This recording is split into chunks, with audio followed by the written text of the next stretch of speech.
You're listening to the Choose Your Chaos podcast with myself, Nathan Hayes. On this show, we try to explore and simplify the practices coming to the fore in mental health, health and fitness, body optimization, spirituality, and productivity. Together with experts, leaders, and explorers, we try to see how different practices connect and harmonize, how you might be able to adopt them, and where this is all going as a society and as individuals. Today's podcast is with Peter Kelly. Peter has his own company, Subconsciously Conscious, where he offers guided journeys, energy releases, and courses on a range of different topics such as grief, symbolism, and knowing yourself. Peter has also written 2 books, the most recent just out called The Saturated Breath. Peter is deep in the waters of story, symbolism, and ritual. So I've been really keen to try and explore that and how that gets reintegrated, brought back into the modern world. So with all of that said, let's jump into it. Hello, Peter. How are you? How are you doing? I am very good. I am chuffed to have you on today because I'm curious. I was given a reference of you from a previous guest, and I have met you, or we'd chatted a wee bit before, and I've kept a small bit of tabs on. But once I really dug down into what you're about and what you've been doing lately, I was just a bit fascinated. Wayne did tell me that you were into ritual and into story, and that was kind of the crux of it, because he was seeing just how much I was asking for that.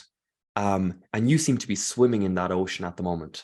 So that's beautiful. So I want to ask, just as by means of introducing yourself, what is the story that you listen to when you are doing these practices? What is it that is drawing you into the future? What is the hero story, or what is the spiritual story that is drawing you forth? That's gonna be quite difficult even to answer in itself, because I think for me it's almost like they all play out together, because I mean that's what those stories are. Those stories is it's the human journey really. So it's, and I suppose, I mean, you're using the word archetype. I mean, I suppose we're stepping into different archetypes at different times, but for me, it's a combination of everything. Like my studies would have been gone back into which obviously were interested at childhood, and for me, it's been a never-ending kind of a consummation of wisdom from different cultures. So for me, they all kind of embody themselves, and they just kind of play out in their own way. And for me, it's the core of it all is just, I suppose it is that hero's journey. It really is the core one of all. It's that humanity's journey coming, I suppose, the climb back to divinity from this dense material plane, if that makes sense. Oh, geez, if that isn't just a kickoff into your title. Okay, I wanted to ask you about this, but I thought I'd do it later in the podcast. Okay, the title of the book being called The Birth of the Phoenix. I loved it because it was a bit of a paradox. Because when does the circle begin and when does it end? Because the phoenix never dies and is never technically born in it. I don't know. I loved the paradox of that. So is that it? I suppose, where does that come from? Why did you call it that? And is that kind of the story? Is that kind of what's left in the ashes once all the dead wood is burnt off? Yeah, and it's interesting because I'm actually literally just at the point of my second book going to the print at the moment. So this story makes a lot more sense now going back to the first book. So the Phoenix birth for me is when I actually came to, I suppose, the stage of the real deep healing for myself.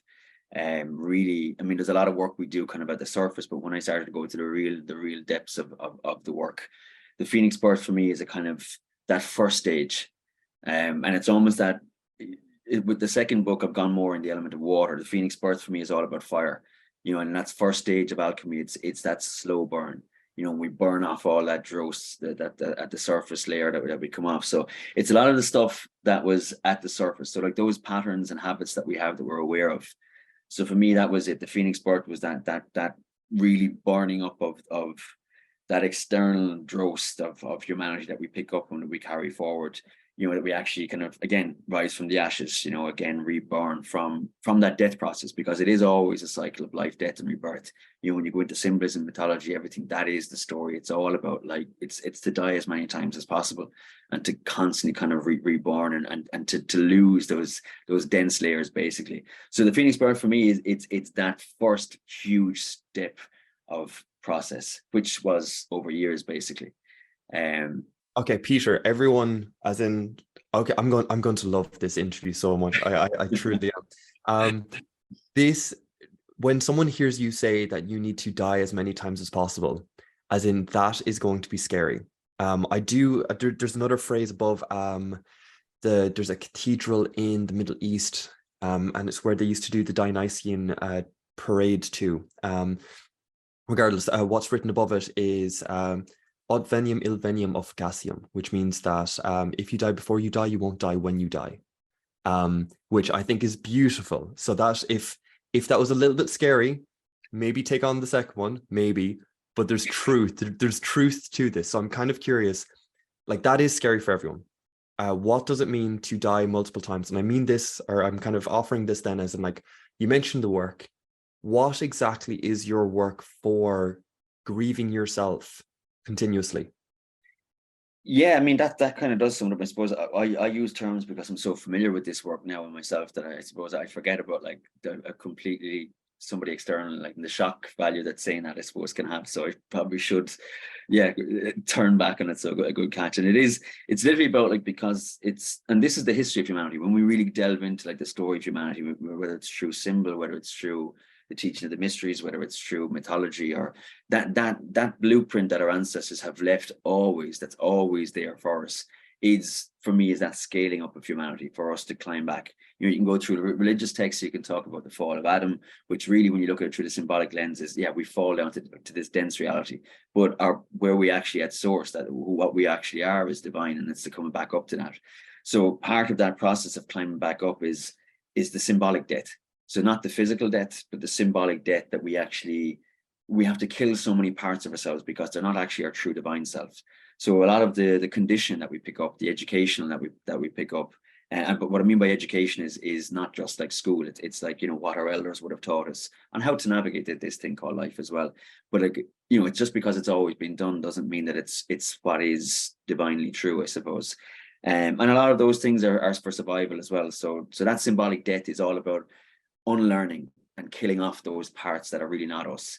Because in this great work, like, which is, I often refer to it as the great work, which is, like, really, you hear it a lot in alchemy, and it's basically the work of us coming back to who we actually are, which is our divine selves, which is about, like, really, we already are divine. So it's about losing all those parts that we've picked up that are actually not us. And those are the deaths. Each time we lose a part, we go through a process, and we're able to shell that part. That's a death, because that's a layer that we take off. And then that helps us to come back closer to who we are at our divine center, and then get us more connected to that I suppose, that source, or whatever term you might want to call for it. Yeah, 100%. I do find, as in, like, it's such a truism, but there's so many defenses against it, and there's also so many kind of, like, ways into it, that I've found, I suppose, a good one for me is that in these stories,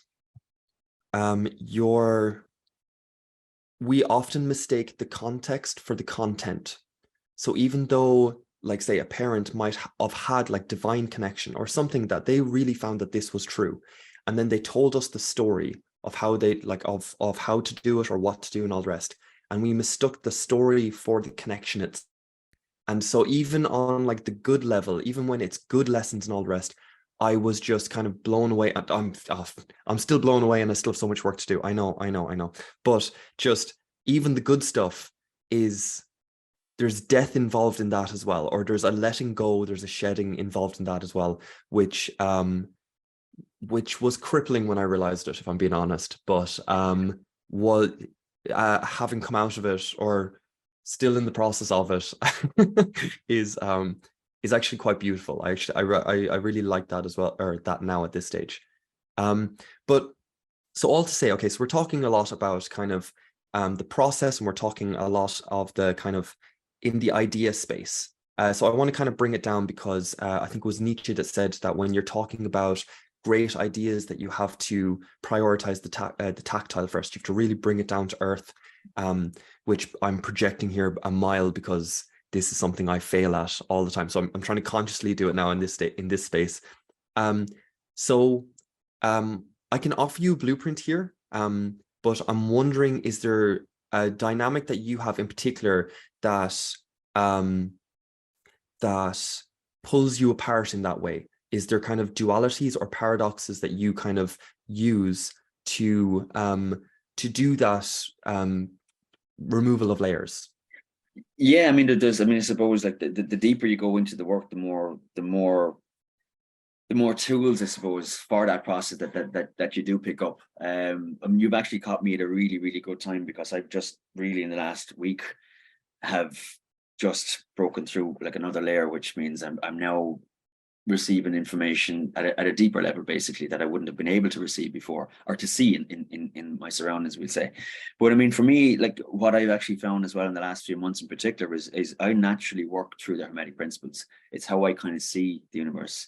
It's how, and again, like, I suppose I would have picked that up from, it wasn't from just studying Hermeticism. Like, I mean, it's in every mythology, it's in every culture, it's in every sacred text, basically, is you can see the Hermeticism and the laws and the principles that are in actually everything. So I would have absorbed it that way. And now that I do this work, that I suppose for me is the main modality I can break. A lot of the different modalities that I use and the different mediums that I use, at the core with how I read energy and how I understand the field for me to do my own work, and the people that I work with, the energy field basically, can really be boiled down to those Hermetic principles. So again, you're talking about polarity and those paradoxes. So again, it's finding what's not in balance. So anything, so again, like if just from the human perspective, we talk about triggers and mirrors and people and likes of that. So I mean, obviously anything that's going to trigger me, we'll say, in a person or a situation, it's not about that person. It doesn't matter if that person is doing something completely morally wrong. It's if it has a trigger effect on me, then there's work I need to do. Because if I'm back in balance and that polarity isn't pulling me to one side, that person can just be wrong. But there's no trick. I can be balanced about, like, hey, listen, I just don't agree with what you say. But if I'm really getting riled by something, that's showing me something that I need to work on. That comes from someplace. So that I suppose is one aspect. When you look at the law of polarity with Hermeticism, it states that all paradoxes can be reconciled, which means what's considered by us positive and negative is just the one thing, but it's only by us coming back into balance that it reconciles. Oh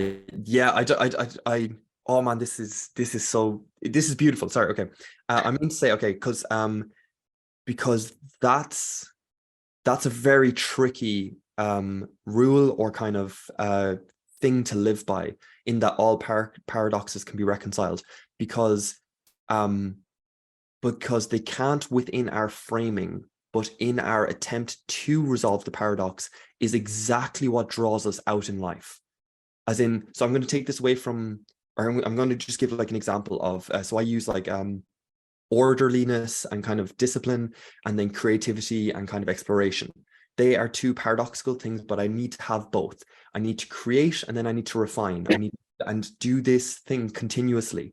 Now, if I try to resolve them and just fit them into one, I will become paralyzed and I'll actually find difficulty. But by holding them separate, but holding them internal, as in like you're perfectly right. I just wanted to like kind of double click on that and just say that you're the thing that holds them together, but you don't actually get to resolve them cognitively. yeah, exactly. I'm going to bounce around here, which is going to happen quite a bit anyway. But even just when you started this and you're asking me that last piece, like you were saying about, like, the separation of, bringing things down into the earth, I suppose you said, having all these ideas and to bring it down. And again, just loosely talking about Hermeticism, I mean, there's 7 laws in Hermeticism, but like, it's like anything, you can't take one law and not apply the other 6. It doesn't work that way. It's like if you take the laws of the material plane, so the laws of physics, you can't take force without gravity, if you're going to do computations to send a rocket into space, for example. So it's the same with the 7 laws. You can't just take one and say, I'm going to work this one. The other ones come into play as well. But what you're talking about as well is one of those laws, just to go back, is on gender. And the law of gender, of everything being either masculine or feminine in the universe and in nature, And the way that works beautifully for me is like what you're saying is like the feminine is, we'd say, for example, the thoughts and the intuition and the creative ideas, we'll say, but without the masculine to actually bring it down and formulate it into the material plane, you know, the either or is no good with it, you know, on its own. It needs it needs that dance, you know. And again, you're going to see that in symbolism everywhere, where you talk about like even the Trinity in religious aspect from cultures. You know, there's always a divine masculine, there's always a divine feminine, and then there's obviously the offspring. And the offspring, which is the divine child, is the finished product of the joining of the masculine and the feminine. So again, you have Isis, Osiris, and Horus in the Egyptian day. You're going to get it everywhere. But basically, it's and the alchemical process it's known as the alchemical wedding to birth the hermaphrodite, basically. So what it is it's the creative ideas or the waters of chaos, which is all feminine, and then you have to bring in the masculine, which is the action. So basically, I'm going to grab with the masculine side and grab that idea, and I'm going to bring it down into the material plane of existence. And now I'm going to actually build it and create it. And then the final result is the divine child, basically. Yes. So that's another way that works with I'm probably gone a little bit off topic, but no, this I told you I was going to love this. This is brilliant. So okay, just to clarify as well, though, it's just for people or whatever, that the divine child being the hermaphrodite means that it has access to both. In that it's not kind of stuck in the, yeah, exactly. So just for clarification there. But okay, so my question to you then is, okay, I'm going to give you a bit of a blueprint here. There's a guy called John Vervaeke over in Canada, and he's a cognitive scientist, and he's really trying to mechanize, he's trying to find the mechanics of these different practices where we can channel the masculine, the feminine, we can channel the polarities, we can channel the vibration, like your 7 principles. He doesn't follow them specifically, although his guide is Hermes, so maybe he does, he just hasn't stated it. But okay, regardless, I've added to this. So I have added to this so far. So I think the basics that he's put out is your sitting and moving, your individual and collective, your creative and absorptive. So creative means coming from the inside. Absorptive is surrendering to a tradition. Now, that doesn't mean that you give up your own like creativity. You can be creative within the tradition, but just that you are housed somewhere. And then he has meditation and contemplation. Meditation being the emptying of the mind. Contemplation is trying on like a set of glasses. I've added to this 2 of them, which is writing and speaking, and then ambition and gratitude, which is, I've found those. So this is what I'm on about, kind of like dualities and stuff like that, where because when you're on about like the genders and stuff like that everything has a gender, and you try to channel the earthly and then you try to channel the creative or exploration. And like I channel because these aren't binary, they're not simple to actually differentiate. It's very difficult to differentiate these, which is why this has helped me. So I'm kind of curious, what sort of polarities do you test yourself with? Like I go to the gym and then I meditate, or I do some sort of yoga on my own, and then I will do like a collective breath work. Like I'm trying to find these balances in, so if sitting, moving, individual, collective, creative, absorptive, and meditation and contemplation, do any of those pairings like scream out to you? Yeah, I mean, like a few of them, like, I mean, a few of them do, because I mean, it is that, like, I mean, and it's like, I mean, this is we get very careful about words, because some of us are very limited by certain words, you know, and we were talking about this earlier on, like, but when we use certain words, we can almost box ourselves in, and somebody else could have a different understanding to different words. But like for me, that polarity is always, because that is that masculine and feminine to me. Like it's that's how I understand it. Like, and it is, it's the reciprocity, basically, you know, and that's for me is what it is. Just like even with the work, it's like you know, there's the surrender part, but then there's also the action. You know, there's the surrender where I'm absolutely getting completely out of the way, and whatever happens, just take me there and show me what I need to show. But then sometimes we're led someplace, and then we have an action that we need to do. Just I'm talking about in this great work, we'll say. So like that really does tie into exactly what you're saying. So that there's, you know, times where it's about, like, you know, to be meditative, basically, to have that stillness and to, you know, to give that breathing space for the mind. But then there's also times where you know, I also have to be, you know, as you said, I have to get in that contemplative space, the philosophic state, so I can actually understand what, you know, what clearance I've had, or what's coming through, or what steps I need to take next. So I mean, I think that's the case with I mean, I think that's the case with all the work, is it has to be.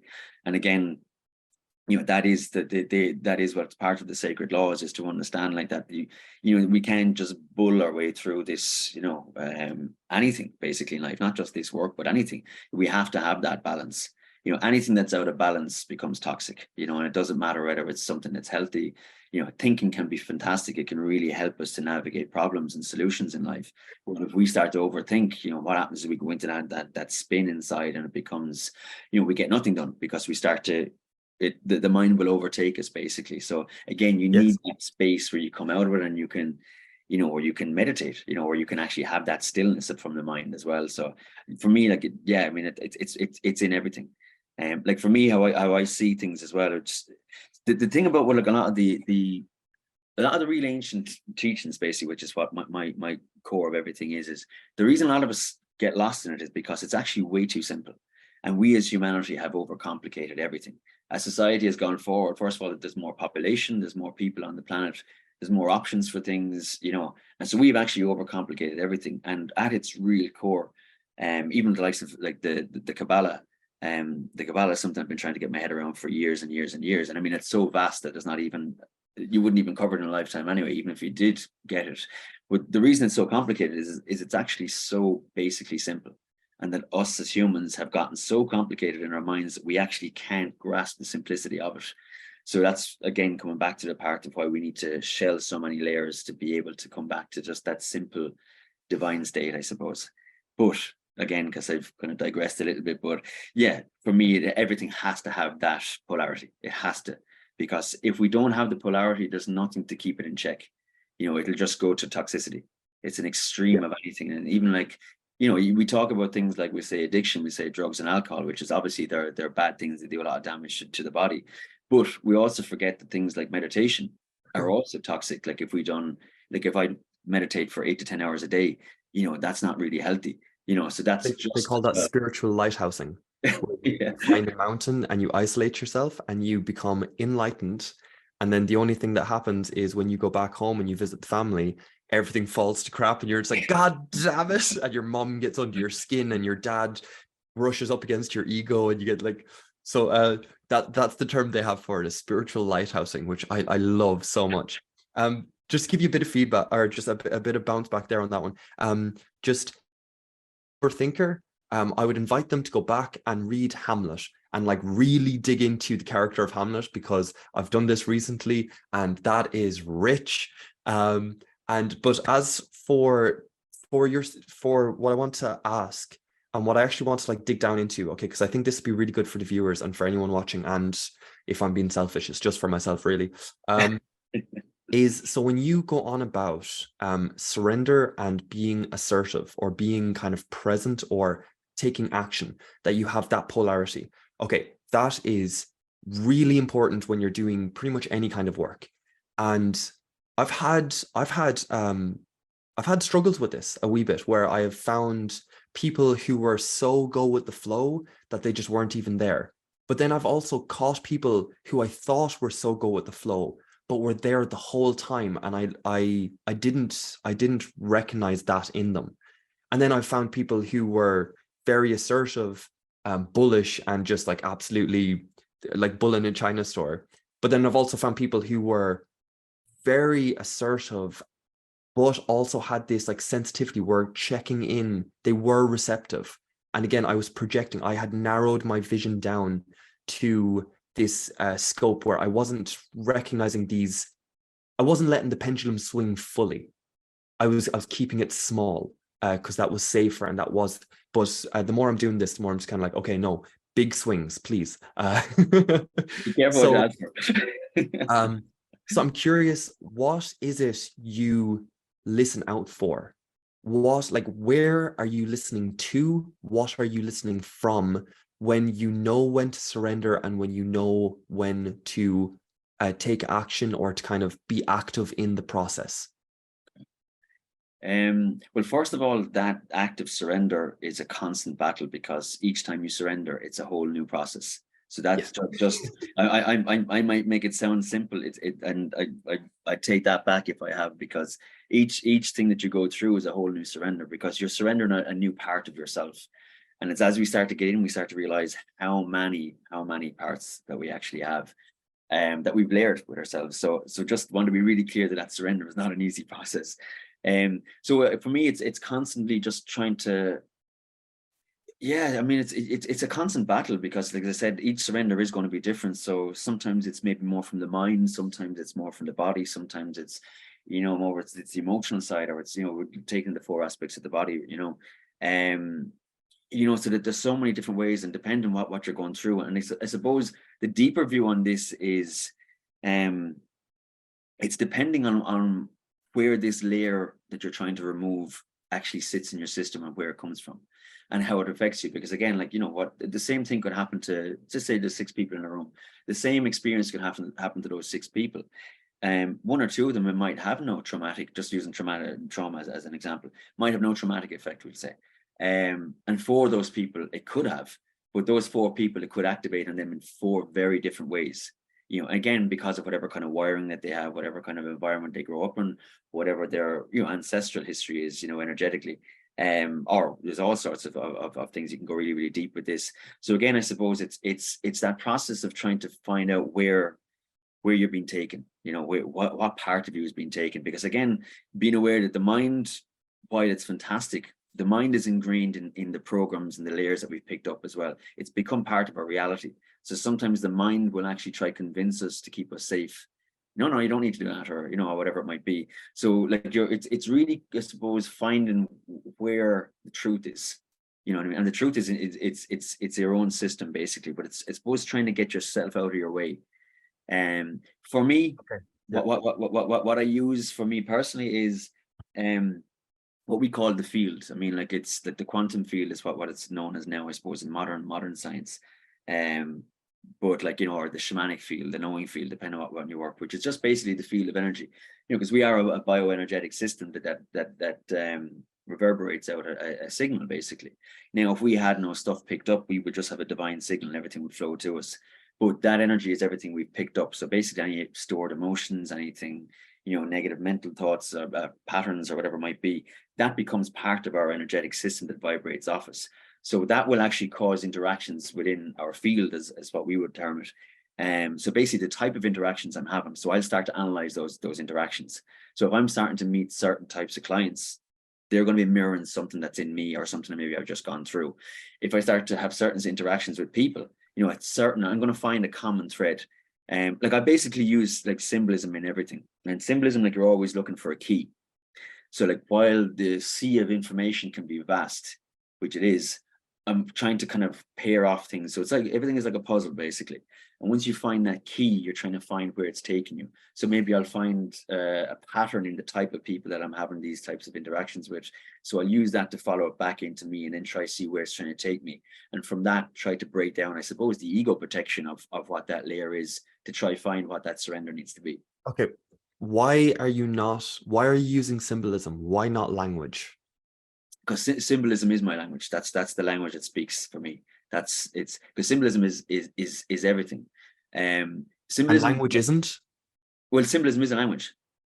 Oh, no. Okay, I'm so on board with this. I very much am. But I think that, okay, just I'm loving the fact that I really feel in this interview right now, I'm very much feeling like the Western man walking around in like the forest, just like bumping his head off all the trees, and like some guy just laughing his ass off at him.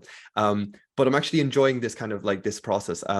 So I'm just kind of like, so I think a big thing for me, basically, I'm kind of projecting here, but I want to just click into it, like zoom into it a wee bit, because I think it was just really important for me. So I'm just projecting here, but I do think it's of value, is that language is like very rational. It's very headspace.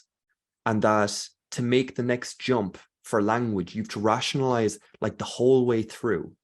Where if you have to make a jump with images or patterns, you can make a bit more of a jump. Your intuition gets more space to speak there. Your creative brain gets more space to speak. So while you might be a bit less perfectly accurate, you can have a wider field and just be way more agile. You can make more mistakes quicker. You can figure out the problem better by using your imagination, by using symbolism instead of just pure language. Because I do think in the West, we are stuck in a space where everything is language.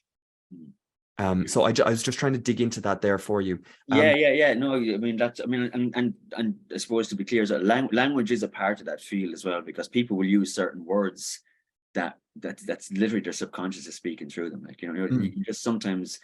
So I mean, it's like for me, like this, that for me, that is even symbolism as well, because I suppose just one thing about symbolism, I suppose it would be a good point to just for me to break down for me is, you see, some people when they hear a lot of people, right, would maybe hear the word symbolism and they think, okay, it's just images or it's just words that describe images. But symbolism is actually it's really everything.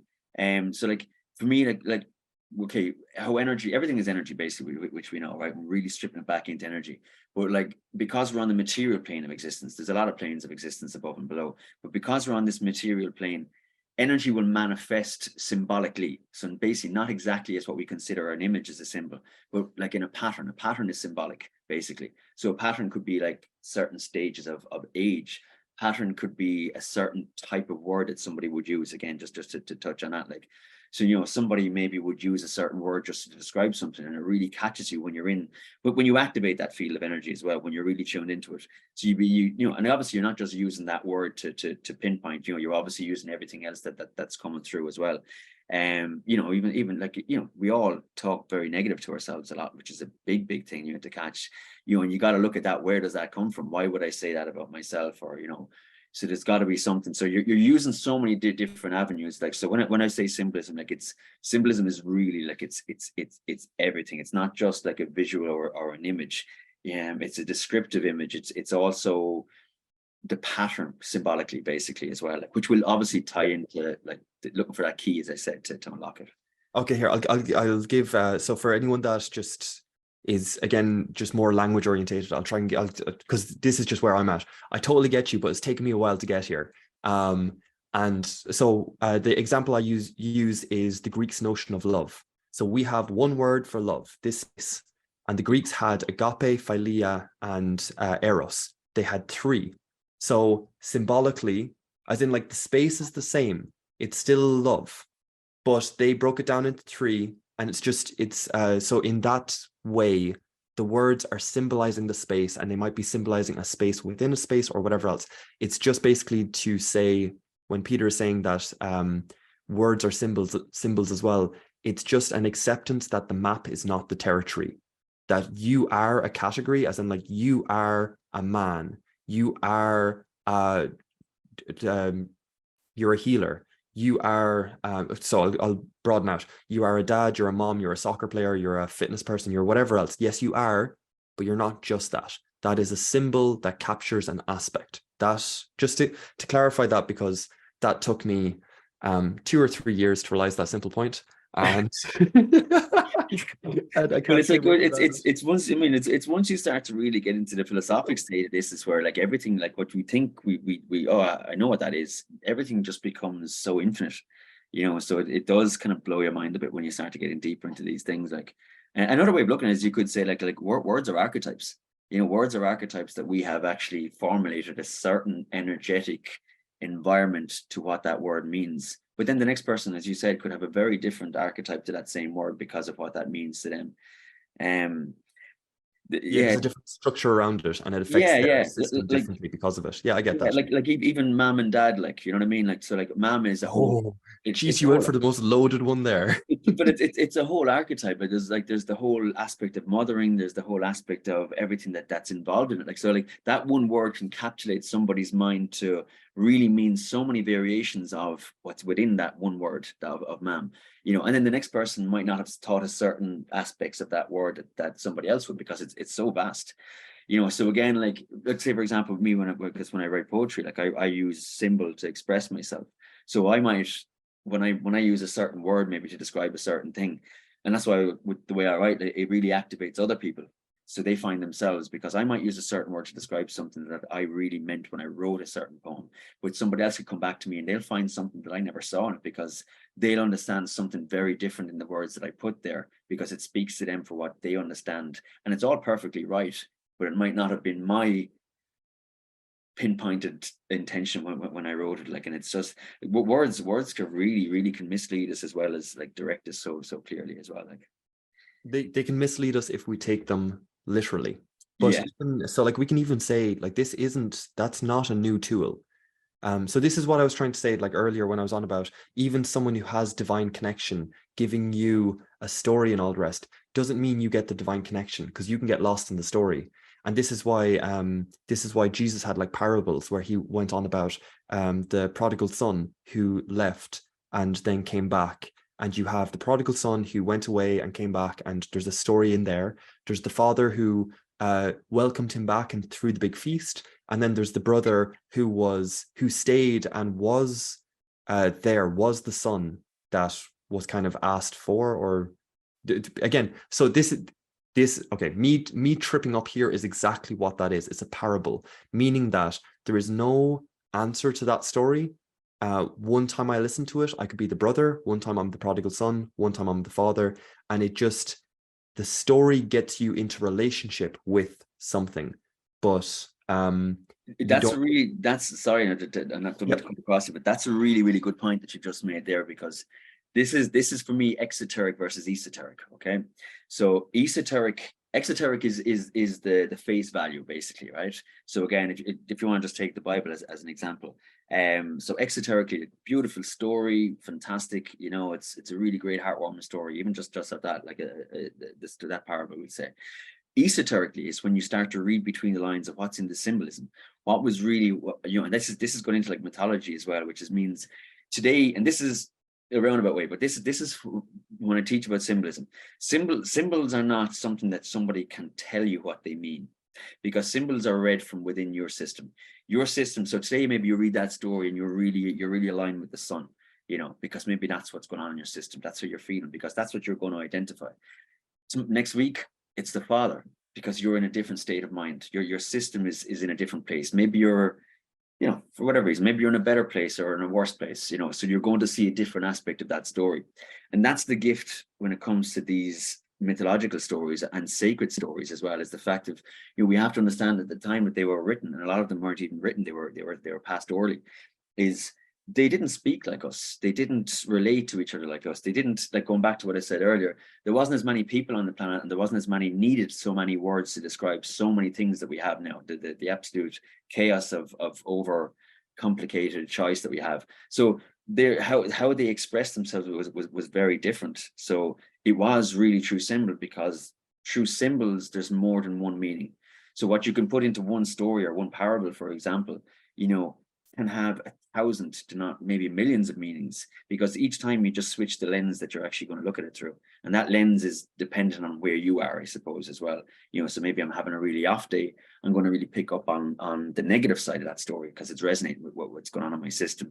You know, maybe next week I'm in a much better place and I'm going to feel a more positive side, so my angle and the lens that I see that story through is going to change depending on where I'm at. Like, and for me, that's the beauty of these ancient stories, is the fact that they teach us what our ancestors have learned about the navigation of life. Okay, can I catch? Okay, I feel like I need like the catcher's mitt here, because there's going to be some young person that's going to come in and it's going to be postmodern, and it's going to be like, okay, well, if there's an infinite set of interpretations, then reality is just infinite, and what's really real and all the rest. And it's just like, okay, kid, you gotta, like, again, okay, I went through this, so I'm projecting, so really I'm talking to like inner Nathan here at the moment, but it is just, okay, your life is solid, is reality, is and there's layers on this. I'm not trying to say it's simple, but what we're referring to here is that the stories can pull you apart in different directions so that your scope of what you understand in life is a little bit wider. So every time I come back to the story, I'm adding a thread. I'm adding, oh, this is what the father meant. This is what the brother meant. This is what the son meant. This is what the brother meant. And like, it gets really complex. It gets really like nuanced and all the rest. And with this, you keep stretching yourself out and it tests where you are. This is what I found that so bloody powerful. And symbolism is oh man, I just thank everything for symbolism. But just to mean anyway, the gold here, or the value here, isn't that just everything's infinite and everything's possible and all possibilities are equal. No, it's that by exploring an alternative possibility, even if it's worse, even if it's bad, can still unlock something that was stuck. Yeah. And that's the kind of key part to it there. It's just this stretching of self. This is why the ecology of practices is something that I really hold on to, is that sometimes I need to empty my mind. Sometimes I need to try on a different lens. Sometimes I need to be alone. Sometimes need to be with people. Sometimes I need to allow the creativity, the child, I need to allow this kind of generative force out into the world. And then other times I need a judge to come in. I need an editor to come in. I need someone to come in and just being like, you need to focus and actually manifest this, or you need to like put this into reality, because all the thoughts in the world are just, or all the abstract painting, like great, but like, you know, there's a flux. And I do believe actually, if you wanted to take that, okay, no, I won't. I was going to go back into the hermeneutic principles, but I won't. Okay, with that said, because I think it's too much of, it's too nice, and it's such an important question that I have for all guests here that I do on the show, is just while we're in that space where we recognize that these things pull us in different directions to widen our vision of the world. It deepens, for me, it deepens our level of consciousness as a species, because it makes us think in wider perspectives. I'm thinking of like the Eye of Horus, like Egyptian times, like that was their like pinnacle. Okay, anyway, I'm going to just hand the question over, and I'm going to stop now for a second. But who would make your council of sages?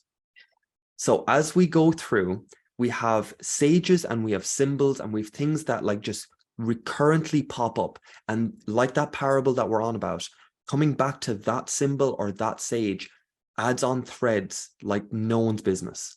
So I'm curious. I'm actually really curious who's on your council of sages. I'm eager for this one. Oh God. Well, I mean, like anything religious is going to be there. So I mean, the Bible is definitely there as a really deep guide.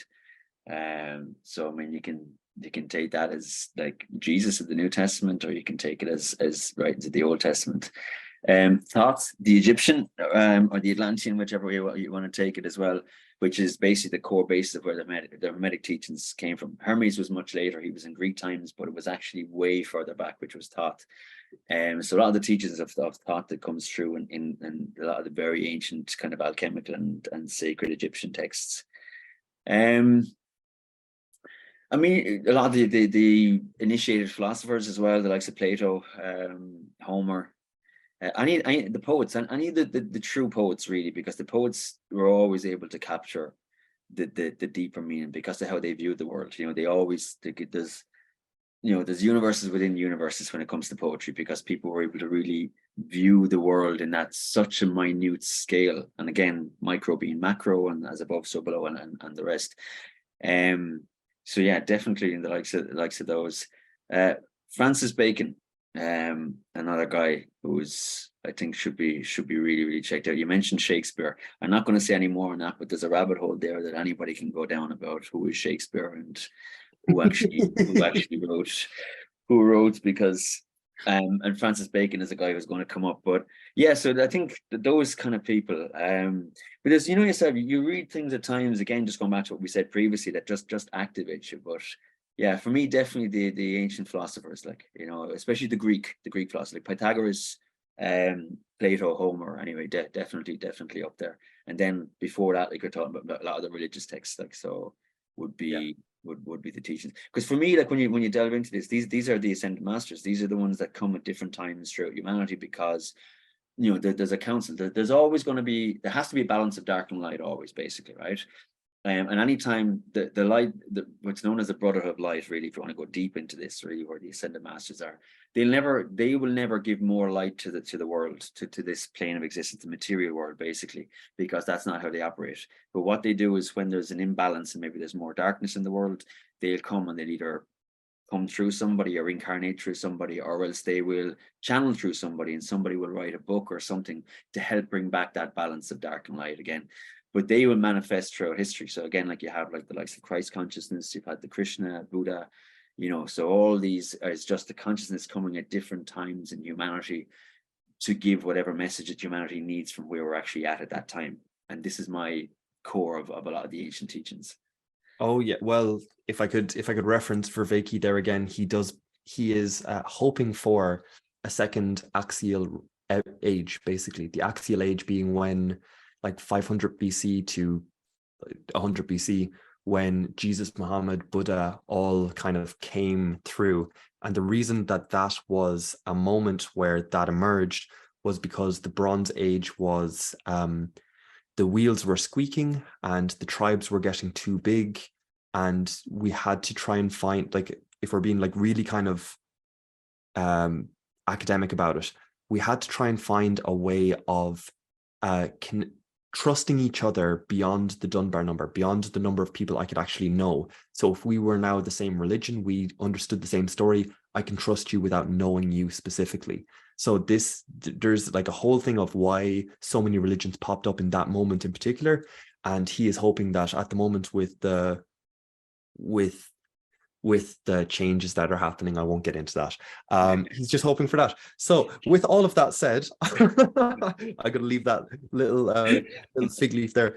I'm going to ask then, in all of this work, and thank you so much for kind of letting me fumble around like a caveman. As I said, I really did feel like a Western man stumbling through the branches, trying to be just like, so is this what it is? Like I felt I was trying to categorize and label everything. It's brilliant. But in the work of trying to peel back the layers, of trying to find ourselves, as you say, trying to know thyself, which is Socrates, it's really important to introduce play, because it can get very serious. If we're always trying to fix, it can be very problem solving orientated. It can be very just unfriendly at a certain point.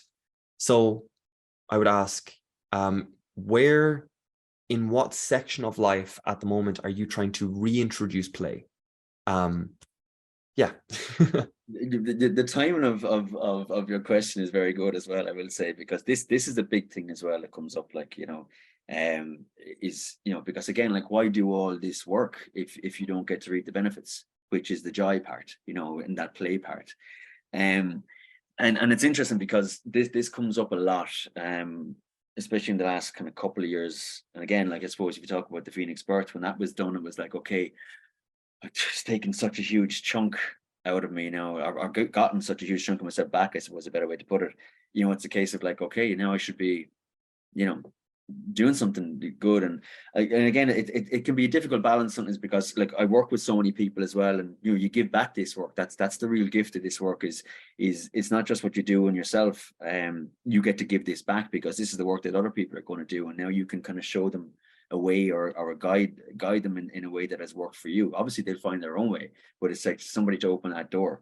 And you can almost get sucked into it at times, and you can get caught in that. Like, and in the last few months in particular, I found myself really kind of catching myself, because that balance is always at play. So sometimes, okay, it's good, and then you go a bit deeper, and then you need to find where that balance is again, because that center point is always moving from depending where you're at in your journey. And it's something that has really come up for me actually in the last few months, is about like this joy thing and play thing. And my daughter is 15 now at the moment, so she kind of has her own life. So I have a lot more time for myself, and I've kind of really found that it's really highlighting that, is that I really need to kind of start to come back to kind of activities and stuff that I do. So I actually have a little bit more time to myself when I'm not working, we'll say now. And it's just really trying to find what is that. So I'm actually rediscovering like parts of myself, or trying to rediscover parts of myself that I really never had a chance to with my life, I suppose. One thing is travel. I never really traveled much when I was younger, just the type of lifestyle I had that wasn't going to be helpful with a lot of drug and alcohol addiction. And and that's something now that's opened up. So that's one thing, that one avenue that I'm in now, is exploring the world, and maybe going to these places that I would have studied for most of my life. And just enjoying life. I think just nature, for me, nature is huge. Nature is really therapeutic anyway, but at the same time, it's just me getting outside, outdoors is a thing. Movement as well, getting back into, a bit of movement in the body, a little bit of dancing, that kind of way. Which, I used to do under the influence, we'll say, for years, but I'm kind of trying to learn to bring that back a bit more into myself as well, which is a healing process in itself, but like from that aspect of joy, but that's actually, it's a big thing of where I'm at the moment, is for me coming back to that playful side and the joy side, but discovering that side, which is, it's kind of like a new experience, so it's like another rebirth in a way. Yeah. I said Piaget, kind of one of those kind of foundational fathers of psychology, and he thought that the entire realm was based on play, as in like every bit of moral code that we had is it voluntary, and is it rewarding? So they were the two aspects of play, and you can break that down, like, as in, so I don't just mean like ha ha ha, very playful. I mean like everything is this kind of play game. Is it voluntary, and is it rewarding? Okay, well then you're playing the game. And it might be a bit more serious in this area, it might be a bit less serious, but he thought that everything was down to play. So I think, and geez, if that doesn't resonate. But I will say one thing as well, you were on about nature there. And nature is something I'm doing, but I'm doing it like really haphazardly. I don't know. I'm not, I want so much, and yet I'm kind of actively doing or being called to like a little bit. So I do like yoga outside in the grass, like barefoot and all the rest, and I like being outside. I've tried to do a little bit of kind of like, I love hikes. Hikes are brilliant. But what I really want to do is I want to learn like the plants and the trees and all the rest, because I think the fact that we've lost all of that is just, I don't know. It just, when I learn a new plant and then I start seeing it all over the place, it just makes the forest or makes the place so much more alive. Because you get more out of it, and it becomes more familiar as well. Like, it's like, it's, as you said, you're walking through, like, so you can identify things. So it's almost like, oh yeah, I'm kind of safe here. I know this. You're not going away. Yeah, but they act as symbols as well, as in like the world can act as symbols, because then you're just like, that's the oak tree, and like maybe most of the time I never think of it, but every now and then I'm just like, the oak stands for strength. Or I think of like the acorn or something like that, and I'm just like, I remember conquers. I was like, and then I remember the child, and then I remember, and it's just these things start pulling at you. The more you know, they again just start thickening that thread or widening that scope, or whatever way you want to say it.